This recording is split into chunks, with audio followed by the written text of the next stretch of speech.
Welcome back to Ship Recycling Insurance Explained series. I am Jamie Dalzell, head of GMS Singapore office. In our first episode, we looked at why insurance is so central to ship recycling.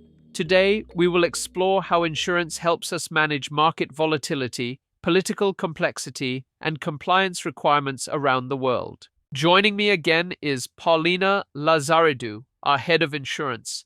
Her experience working across multiple jurisdictions has been key to how GMS handles global risk. Great to have you back, Paulina. Thanks, Jamie. Glad to continue the conversation. Let us start with the practical side. Some recycling destinations have currency issues, political tension, or regulatory challenges. How do you structure insurance in these environments? We rely on global reinsurance and stable A-rated markets to secure reliable capacity.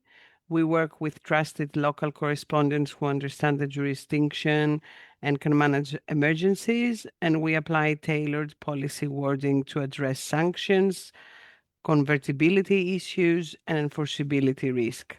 These elements ensure the coverage remains solid even in less stable markets. So even if the local situation is unpredictable, the insurance structure stays firm. Exactly. Stability is essential, and we have long term insurance partnerships built on mutual cooperation and trust.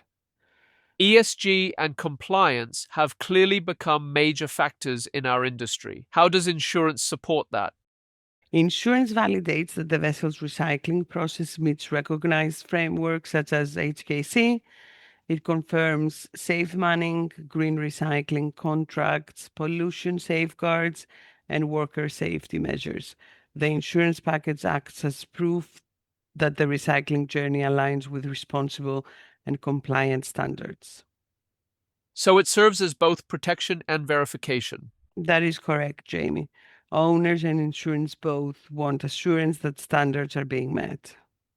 Paulina, you work closely with our trading and operations teams. What does that collaboration look like?